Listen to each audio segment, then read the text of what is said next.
The appeals court upholds a decision to award Dr. Philbert Aaron $130,000 in his defamation case against Calypsonian Abel Checo John Baptist. The private sector urged to recognize its relevance to the local economy, and the Eddie Andre Carnival City officially opens to the public Wednesday. I am Julian Morris with the Channel 5 News. The details after this.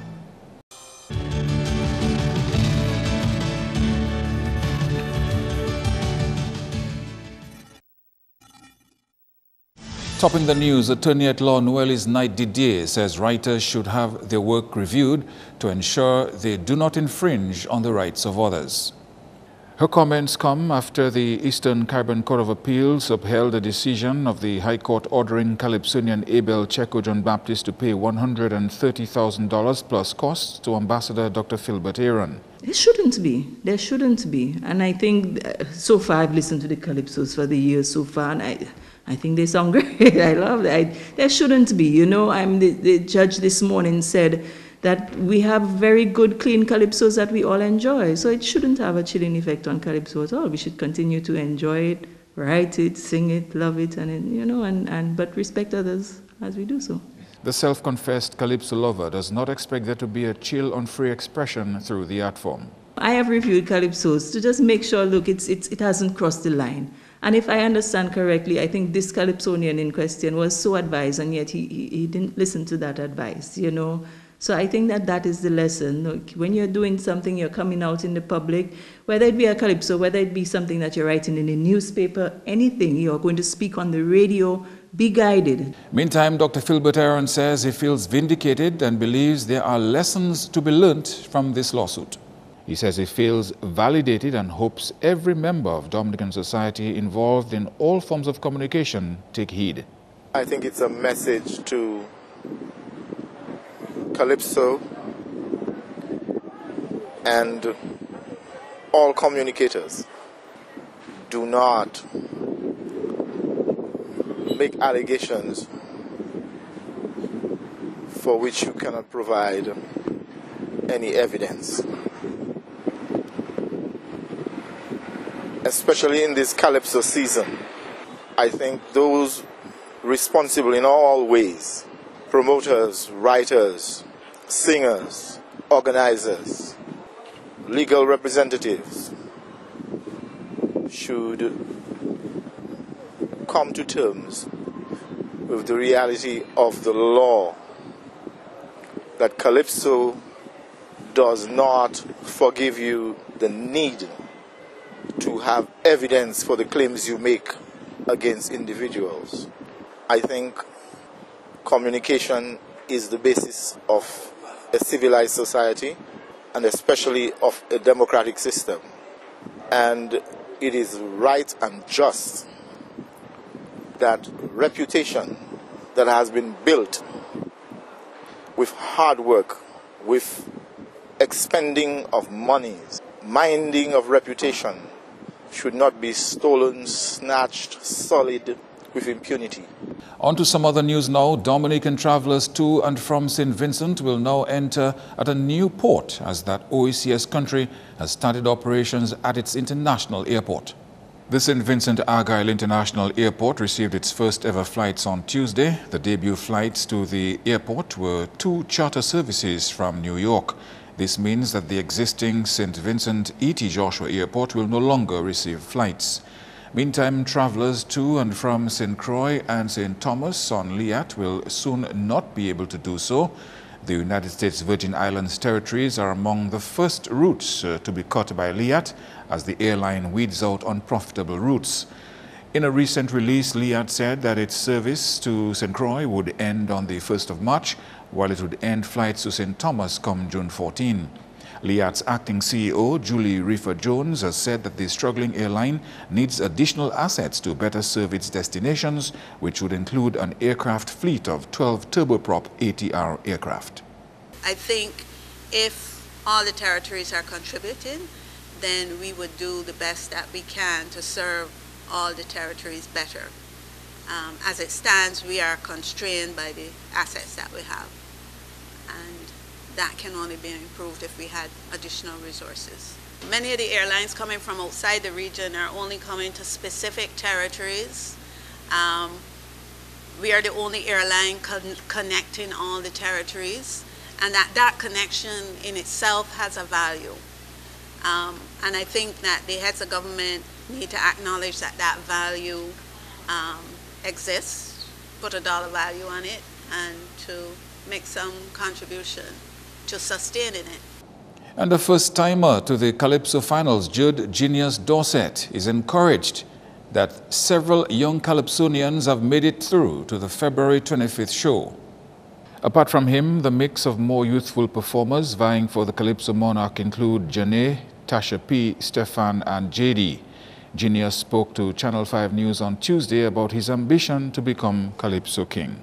I'm going through with a very humble and balanced mindset because, you know, the fact that the judges gave us a chance as young people, that is saying personally that, of course, they are confidence in us as young people to take Calypso or to continue with the Calypso tradition, you know. So, of course, some of the veterans, they got caught, but I mean, if it's based on what happens on stage at the time, of course, there were a few who misstepped, some forgot their songs, but then, you know, as it relates to that, I mean, it's an honor. So then, my advice, I would give them my advice, the young people that are there already. Just stay balanced, stay focused, do what you have to do. The reason why you're there is because your hard work brought you there, and of course they saw it fit. So then you just have to come and give it your best on that night. His calypsos were penned by Police Inspector Pelham John Baptist. Genius says he is comfortable with his writer. There's a lot of people who critique him as it relates to his writing style and ability. But for me, it's a matter of you finding the right artists or singers to bring out your song in the way that you want to. Hence the reason why Pat, you know, right now has 8 crowns currently with Dice, because I mean, he's a very great performer. I highly respect him. Of course, he's one of the examples for me. That's why, of course, I'm challenging him. It's rather unfortunate that, you know, the person that I have as a role model is my challenger, but then who would be a better person to use? On the issue of winning the crown and challenging King Dice, he had this to say. I see this as a fair thing based on, you know, their mindset and where their spirit leads or their personal goals, because you never know what people are thinking. You know, some people might say, okay, I can do it, but then I don't think I'm ready yet based on my experience or where I'm at. Of course, the experience is the best teacher. So then if some people are content with getting there, I mean, at least even if you get there, you put on a great show. But then, and if you're content personally with, you know, just getting there, then fine.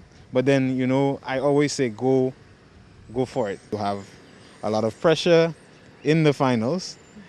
So that means that, you know, it's going to be something that you really have to come there and take. You have some of the veterans, and then you have the new people who are very dynamic. And contestant number 6 in this year's National Queen Show, Esther Francis, is bringing about awareness for her platform of women empowerment to the public. This as Francis hosts 2 platform projects so far. I have utilized the media by being on DBS Radio on Dr. John's show. Basically what I did was just sensitize the population on the importance of encouraging women empowerment, how we can do it and how we can help others to do it. I know that a few people listened because I got a lot of questions after. Esther's other platform project focused on young girls in the Goodwill community. Last week Friday we had a group of girls come in where I encouraged them to be empowered. I told them what women empowerment meant. A lot of them had ideas, and to be fair, they weren't too far off. So it was a great program. I even encouraged them to write a poem, and a few of them came up with some great poems. I've come up with a slogan, and it goes like this: empowered women, a limitless future for all. Empowered women, women who help others to stand tall. Empowered women, on which a nation can be built, cannot and will not fall. Francis also hopes to get more projects underway ahead of the Queen Show scheduled for the 24th of February. I would like to host on this Saturday, which is, I think it's the 18th, right? This Saturday at EBS, we're going to do a EBS Empowerment Woman Movement, where basically we will achieve this by just giving some discounts, as well as the EBS family, just educating our clients on what it really means to be empowered. You're watching Channel 5 News. Coming up, a Miss Dominica contestant goes out fishing and donates her catch to the hospital.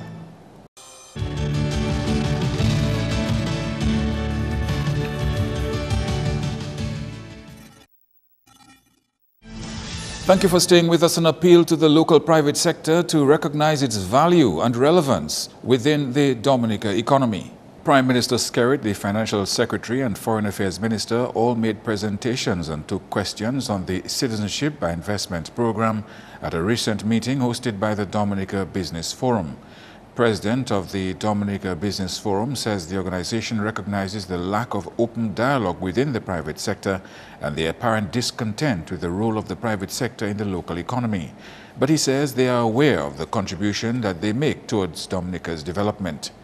Information gathered from the Dominica Social Security indicates that on the 31st of December 2016, 1,563 active employers contributed towards the employment for the contribution of the employees of 14,758 employees. This is what, according to the Social Security, the number of employees by the private sector. Let's internalize this information a bit.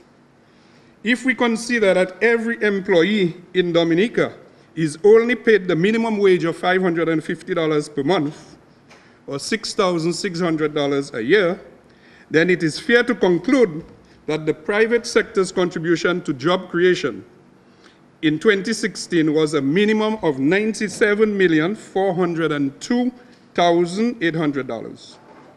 But we all know that a large proportion of the numbers that we call there work for much more than the minimum wage.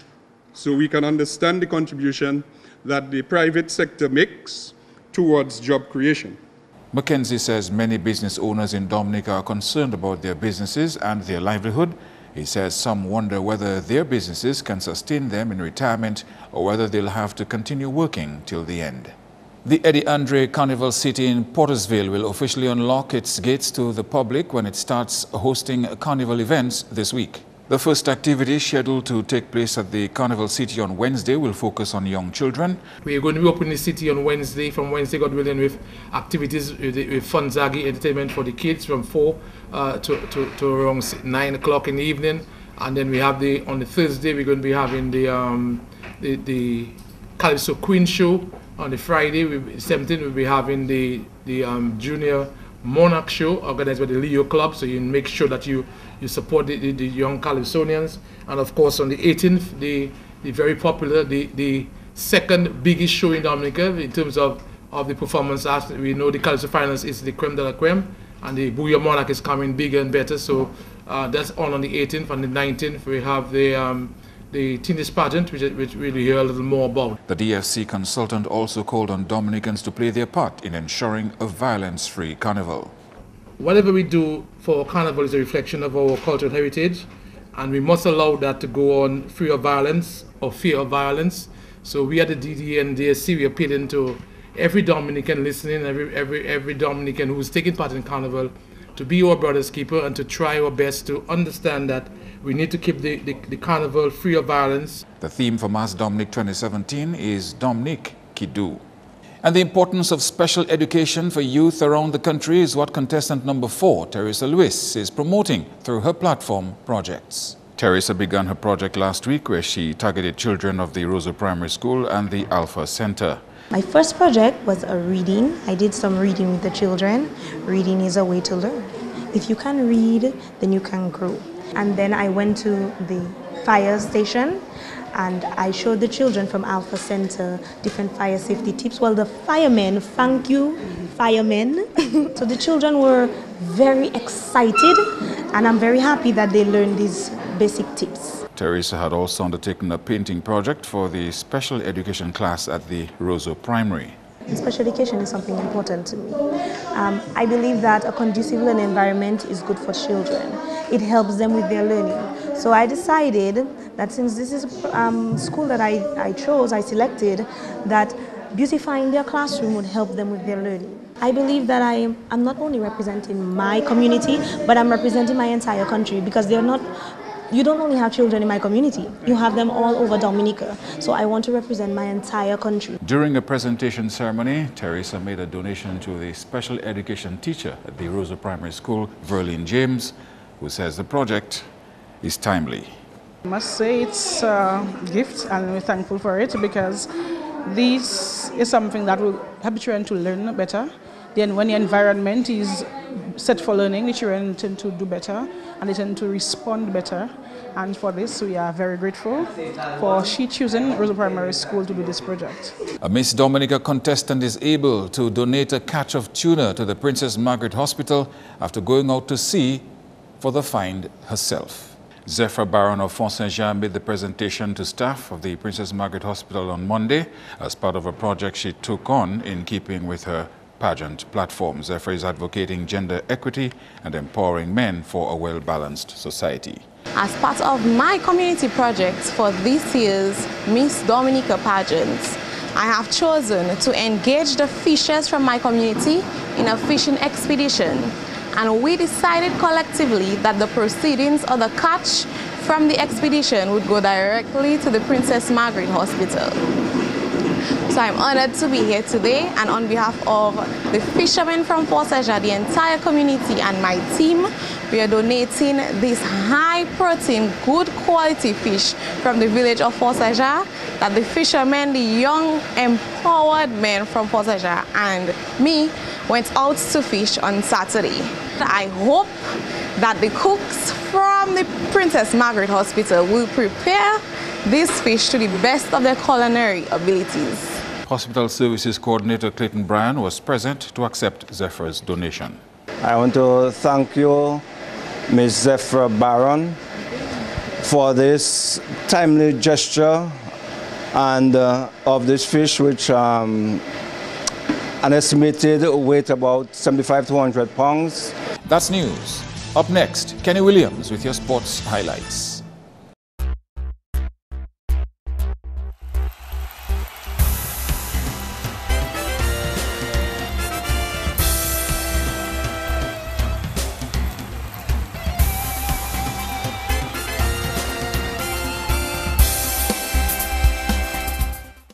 First up, a packed week awaits the local football association with 14 matches scheduled.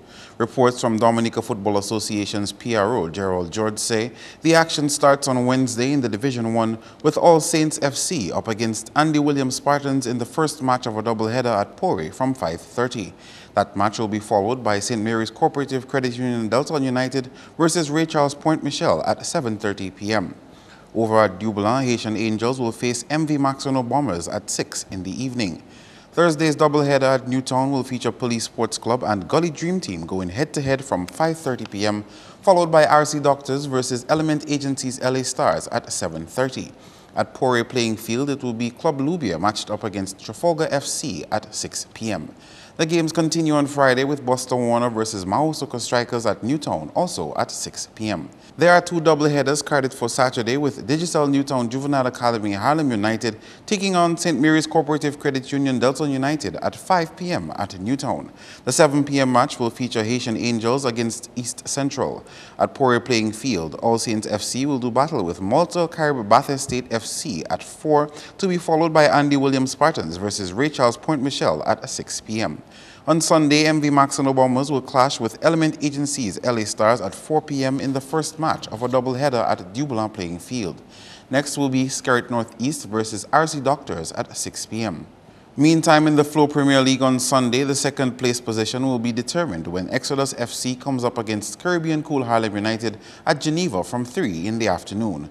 Both teams are tied on 35 points. On Monday, Bellevue Chopin Primary dominated the South Zone with 6 points.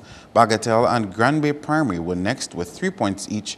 However, Bagatelle was second in terms of goal difference. Tetmon was in the cellar position with 0 points. The competition continues on Monday with the South Zone. In basketball, there were wins for Dominica State College and St. John's Academy in the 2017 Sports Division Secondary Schools Under-20 Basketball Championships on Monday. In the DSC versus Goodwill Secondary match, State College won convincingly 90-31. JV Bellot had 21 points and 10 rebounds for DSC, while Aaron Hippolyte assisted with 20 and 11 rebounds. D. Eugene got 10 for GSS. Elsewhere, St. John's Academy beat Northeast Comprehensive 65-54. L. Irish got 28 and T. Davoren 23 for SJA. In a losing effort, N. James scored 22, while C. Challenger assisted with 12 for NECS. Meantime, Pishley Gladiators and Hoop Heaven Rippers had wins in the most recent games of the Southern District Basketball League.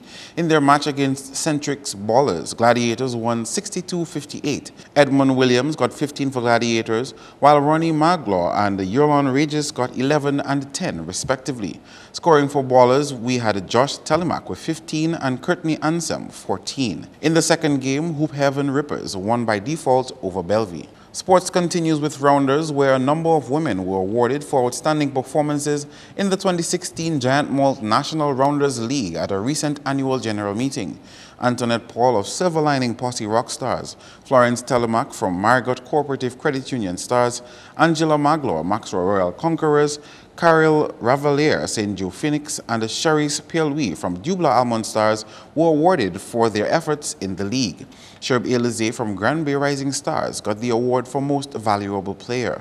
Ballarama Champion went to Silver Lining Posse Rock Stars, while Dubla Almond Stars was the runner-up. Rising Stars was awarded $800 for winning the best of three finals, while Dubla Almond Stars got $400 for coming in second, compliments Dominica National Lotteries.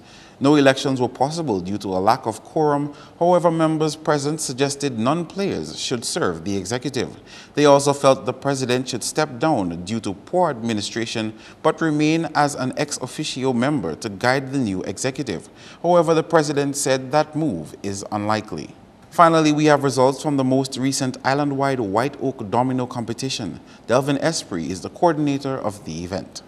In Zone A, Dangerous Enemies 4,022, Domlek Bay Boys 2,695, Rockers from Pebbles 4,014, Congo Warriors 3,119, Tremors from Granby 4,012, Heats 3,432, and Penville 4,006, Fire Services 3,624. And in Zone B, Wake Up Stars 4,013, Non-Pleasant Castables 2,922, Mount Zion 4,005, Strikers 2,161, Valiance from Monwatchet 4,002, Stars from Anzime 2,792, La Plaine 4,009, Itasi Stars 3,656. That's all the sporting highlights for now. I am Kenny Williams. Join us next time.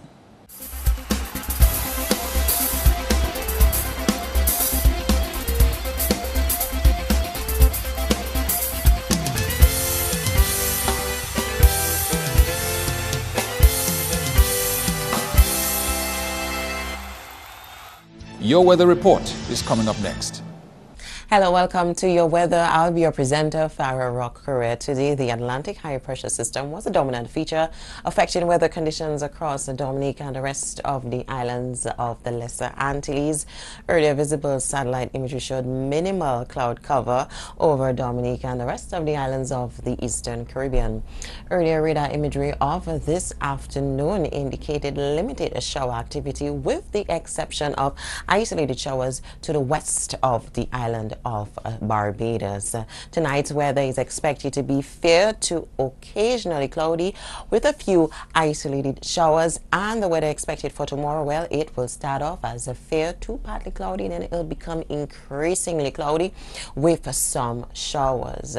Well, once again, the marine conditions are expected to be moderate, and the waves are expected to pick up to 7 feet on Thursday. Northerly swells are expected to affect the west coast, so all users of the sea, particularly those on the west coast, you're advised to exercise caution.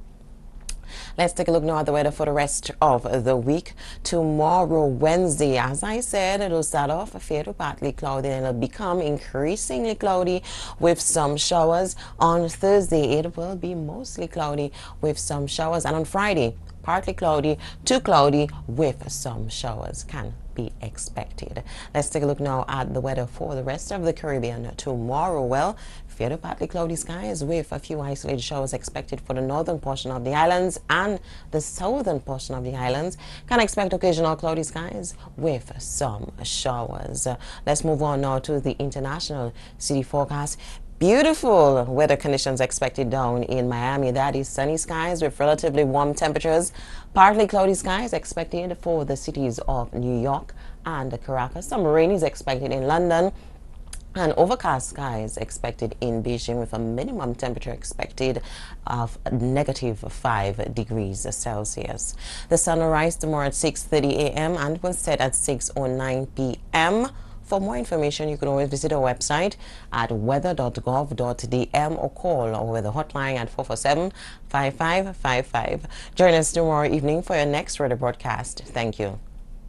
To end the news, the headlines again. The appeals court upholds a decision to award Dr. Philbert Aaron $130,000 in his defamation case against Calypsonian Abel Checo John Baptist. The private sector urged to recognize its relevance to the local economy, and the Eddie Andre Carnival City opens to the public Wednesday. Feel free to contact us at news@MarpinNewsTues14thFeb2k17. You can also access our past newscasts on our YouTube channel.